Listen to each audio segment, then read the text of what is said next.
Please note, we would like to make it very clear, we are totally against the form of discipline described in the articles and accounts being used on minors and non-consenting adults. Although some of these accounts are fictional, and others may be an exaggerated reality, none of them are too far from the truth of what really happened back in those days. Auntie's discipline for swearing.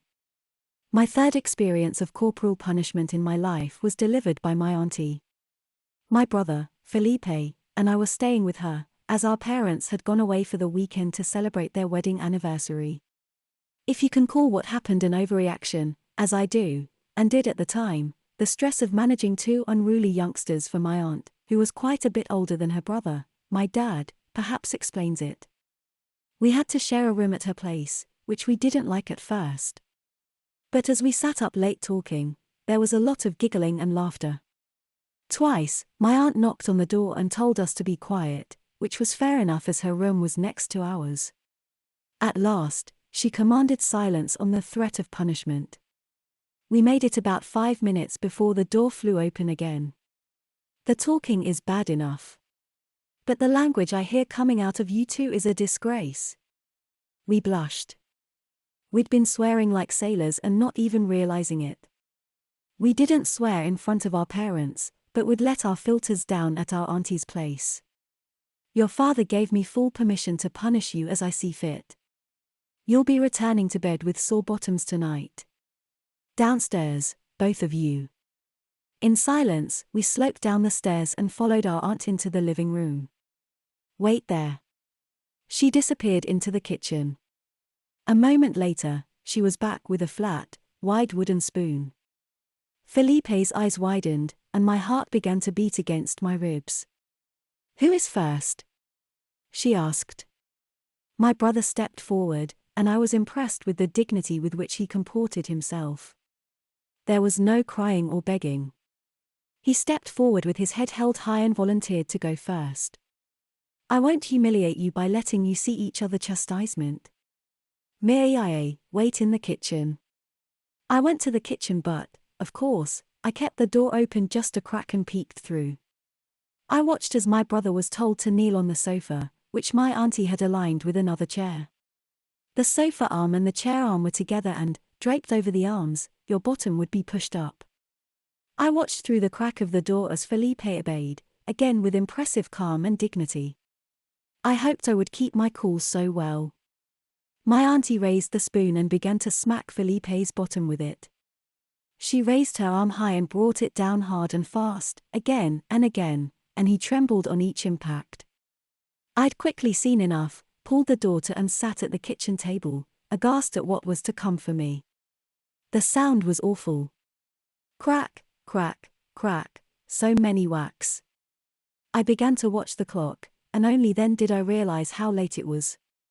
It was nearly 2:30. No wonder our aunt had been annoyed at us for making noise.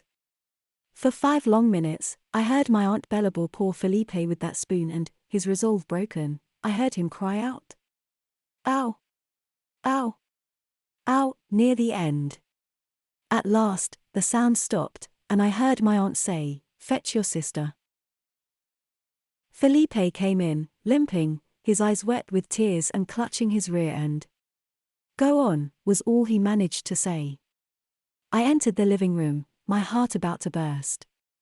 There was a lump in my throat and I willed myself not to cry.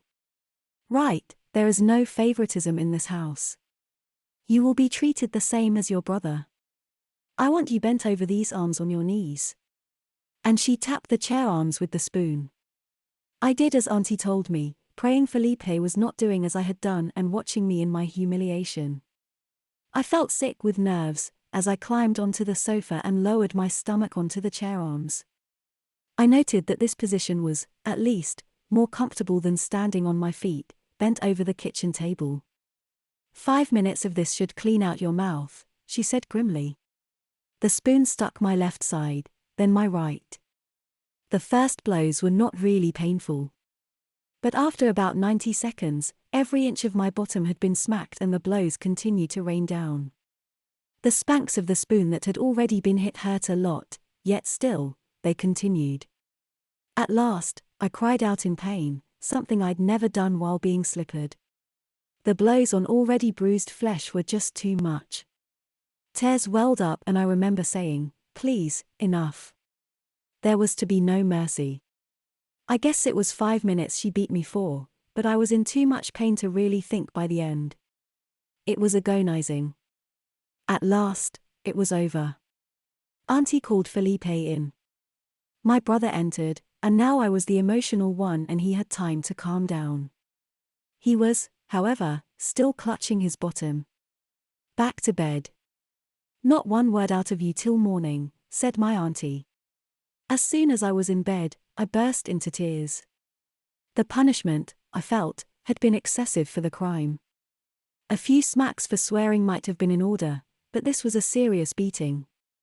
Felipe agreed, for he was not tearful but angry. I heard him muttering curses under his breath, and he later furiously complained to Dad. Of course, Father took his sister's side. It was the last time we ever swore at our aunt's house, but not the last time we were to be punished.